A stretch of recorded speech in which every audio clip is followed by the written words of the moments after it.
والوالدات يرضعن أولادهن حولين كاملين لمن أراد أن يتم الرضاعة وعلى المولود له رزقهن وكسوتهن بالمعروف لا تكلف نفس إلا وسعها لا تضار والدة بولدها ولا مولود له بولده وعلى الوارث مثل ذلك فإن أرادا فصالا عن تراض منهما وتشاور فلا جناح عليهما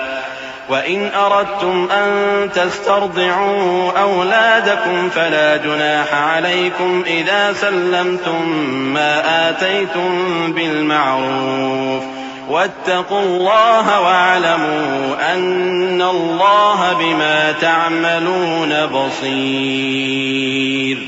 اور مائیں اپنے بچوں کو پورے 2 سال دودھ پلائیں، یہ حکم اس شخص کے لیے ہے جو پوری مدت تک دودھ پلوانا چاہے، اور دودھ پلانے والی ماؤں کا کھانا اور کپڑا دستور کے مطابق باپ کے ذمے ہوگا۔ کسی شخص کو اس کی طاقت سے زیادہ تکلیف نہیں دی جاتی، تو یاد رکھو کہ نہ تو ماں کو اس کے بچے کے سبب نقصان پہنچایا جائے اور نہ باپ کو اس کی اولاد کی وجہ سے نقصان پہنچایا جائے، اور اسی طرح نان و نفقہ بچے کے وارث کے ذمے ہے۔ اور اگر دونوں یعنی ماں باپ آپس کی رضامندی اور صلاح سے بچے کا دودھ چھڑانا چاہیں تو ان پر کچھ گناہ نہیں،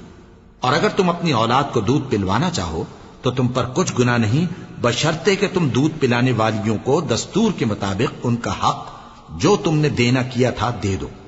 اور اللہ سے ڈرتے رہو اور جان رکھو کہ جو کچھ تم کرتے ہو اللہ اس کو دیکھ رہا ہے۔ والذين يتوفون منكم ويذرون أزواجا يتربصن بأنفسهن 4 أشهر وعشرا فإذا بلغن أجلهن فلا جناح عليكم فيما فعلن في أنفسهن بالمعروف والله بما تعملون خبير ولا جناح عليكم فيما عرضتم به من خطبة النساء أو أكننتم في أنفسكم علم الله أنكم ستذكرونهن ولكن لا تواعدوهن سرا إلا أن تقولوا قولا معروفا ولا تعزموا عقدة النكاح حتى يبلغ الكتاب أجله واعلموا أن الله يعلم ما في أنفسكم فاحذروه واعلموا أن الله غفور حليم۔ اور جو لوگ تم میں سے مر جائیں اور عورتیں چھوڑ جائیں تو وہ عورتیں 4 مہینے اور 10 دن اپنے آپ کو روکے رہیں، اور جب یہ عدت پوری کر چکیں اور اپنے حق میں پسندیدہ کام یعنی نکاح کر لیں تو تم پر کچھ گناہ نہیں، اور اللہ تمہارے سب کاموں سے واقف ہے۔